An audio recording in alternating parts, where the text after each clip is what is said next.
But this is why Baker is who he is as a player. This is why he's made it as far as he's made it in the league, being the first pick, because he always has that chip on his shoulder. It's more of a respect thing. Like, when you the quarterback, we sit in a lot of meetings, just you and I together, head coach, because Stefanski is basically the play caller. Yep. We spend a lot of time together. We talking on the phone a lot, going over the game plan. I'm telling you what I like and don't like on the game over the phone a lot. So you mean to tell me you can't just give me a call?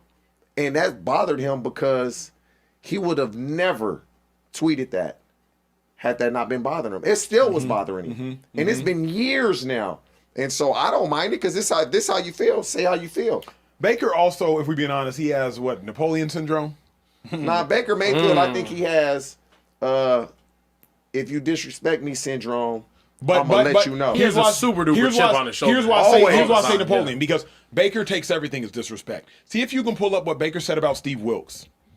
Steve Wilks was the interim head coach for the Carolina Panthers when Steve Wilks benched or cut or traded Baker Mayfield, and Baker went out and said something. Do we have the comments? I remember this. All right, Rome, does our volume work? All right, let's try this. There you go. When they cut me in Carolina, so it was a lot of stuff was personal today. Son, Great. Former Jet.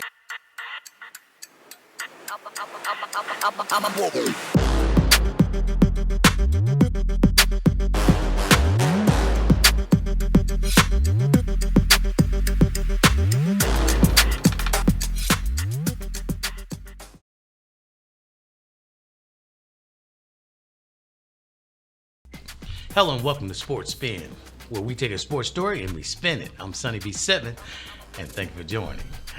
Today we're going to talk about Baker Mayfield's comments. I seen him last night, and I was exhausted. I was like, yeah, I ain't going to be able to do nothing yet, but today is another day. It's a new day, and I'm about to get in on it.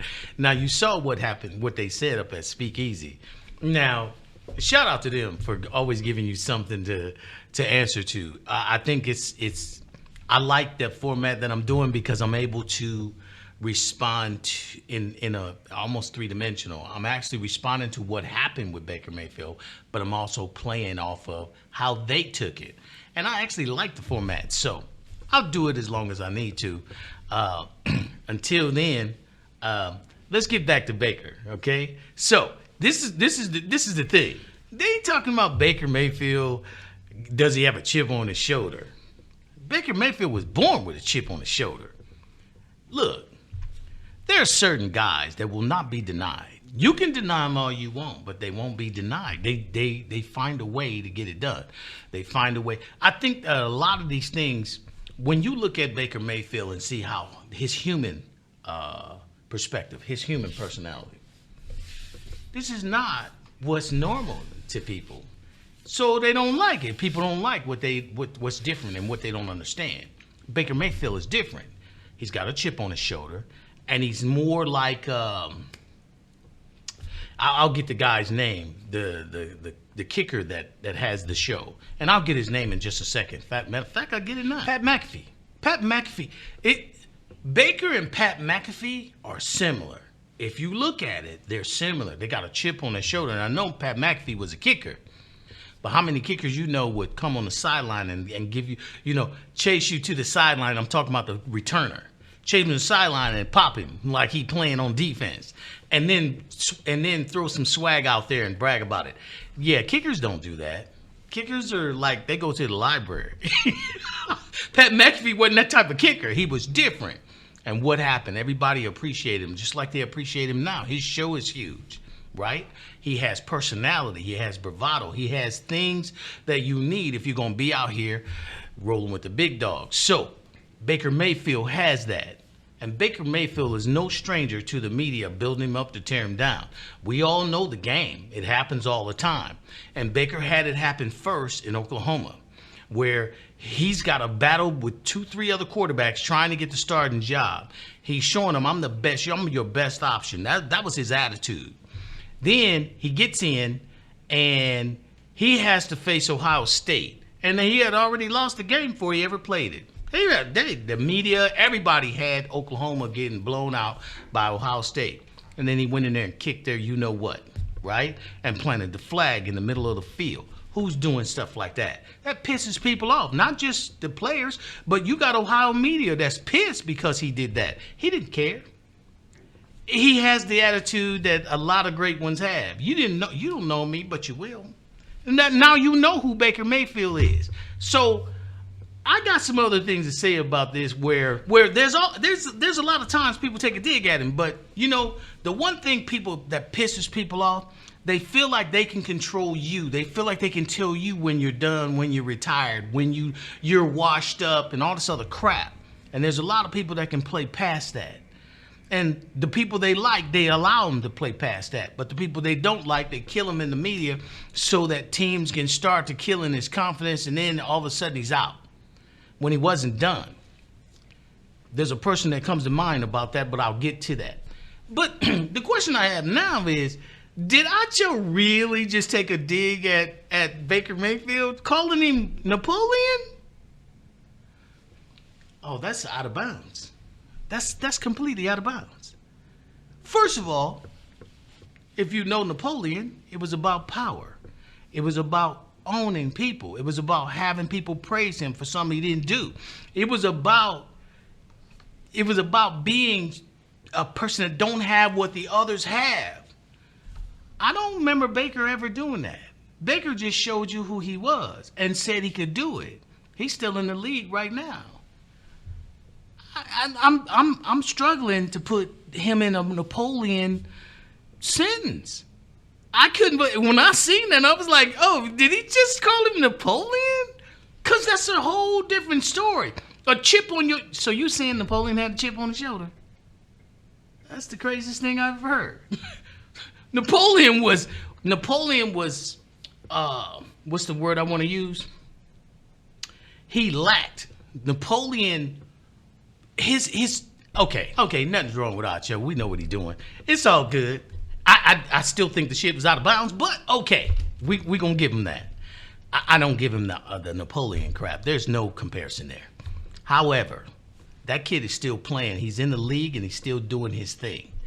And if I had to say one thing about Baker that he did wrong, was he allowed the hype to be used against him. He was hot. He had bravado. He had everything you want in a quarterback who's being doubted.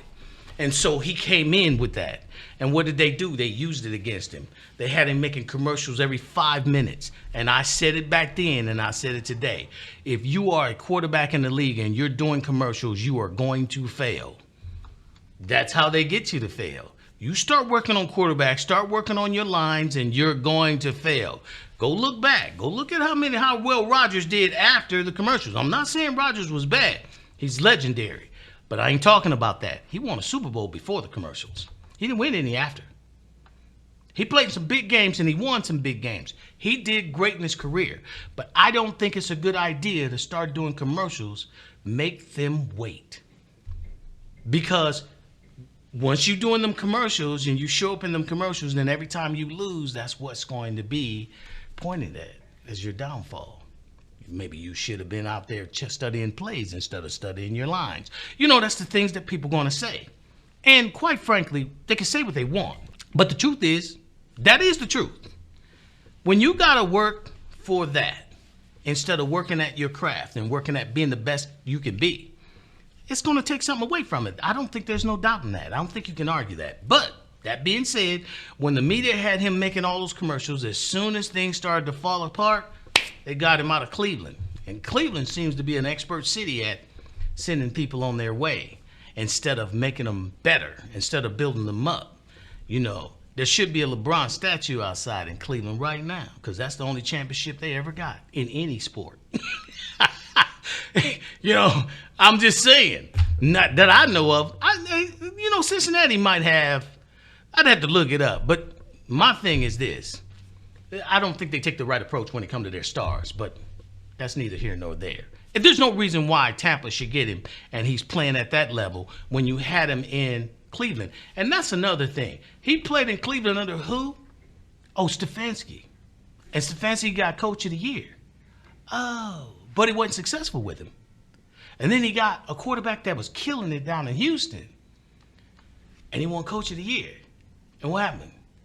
He wasn't successful with him. So all the quarterback, good luck, Atlanta. Anyway, I will say this.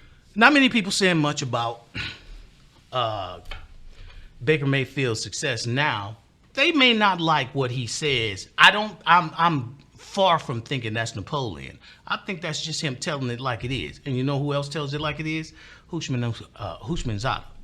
That dude does not hold back. He don't pull punches. He tell you exactly what it is. I could imagine what Acho would say about him if he wasn't on that show. But anyway, I'm not trying to start nothing. I'm just saying that ingredients is right there. So anyway, Kurt Warner was the other person that came to mind about someone who came in and did what he did. And what did they do? They turned on him when he broke his thumb, then he broke his pinky finger. And they said, oh, he's washed up, he's old. They wanted to see number 22, I can't think of his name, the quarterback behind him. I think he was Italian. And then behind him was another quarterback that, what they call it? They got a name for him. Fitzmagic. See, most people don't remember. He was on the Rams first. That's where he started. He would play a really good game and then he'd throw 5 interceptions. And he finished his career that way. But that's beside the point. Kurt Warner went on to New York. I had an argument with my father. He said he's washed up. You don't know about concussions. You don't know this and you don't know that. I told him, you are wrong. They are wrong. He is not finished. He has plenty left in him. And New York Giants is using him to train Manning when he's not at that point yet. Here he was only about 30, 39 years old, 38. And here's the thing. It's funny. It works when you want it to work, but it don't work. When you don't want it to work, then all of a sudden it's something that you never heard of. Now, they went out and got this overweight ass Rivers at 44 years old. But Kurt Warner was washed up at 39. You see how they play? So Kurt Warner does what? He goes to the Cardinals, and they go to their first ever Super Bowl. And what does he do? He get cheated. I'll say it to the end. He got cheated. He got robbed. They won that game. They won that game. I don't give a damn what Harrison say. They won that game because the catch out of bounds in the end zone, the catch where he had 2 feet down, the second foot was never down. It was next to the first foot. It was never on the ground. And when Harrison ran that interception back, he fell short of the end zone, and because of that, the play would have ended the half because he couldn't have gotten a 1st and goal because the play ended on the 1-yard line. See, he got robbed, but that's beside the point. The fact of the matter is, I thought he was washed up. Then he goes take another team who ain't never been to the Super Bowl. He takes them to the Super Bowl. He took the Rams to the Super Bowl. You see what I'm saying? He's done his work. The media said he was done twice. And some of the coaching professionals said he wasn't ready. He came in there, he's behind Brett Favre and Rodgers. And that was a reason to cut him, and he had to play in the Arena League. If you look at his career and look at what he's done, he should never have been cut. But this is what I'm talking about. When it's convenient. See, the experts know when it's convenient. But when it ain't convenient, you see what I'm saying? So how did a guy like that, if y'all all experts, how did a guy like that wind up in arena football? Yeah, because expert don't always mean expert. I'm just saying. So that's all I have for this morning. As you can see, I was pretty passionate. Thanks for joining. Hope you like, share, and subscribe. And one other thing. This sports story has been spun. Take care.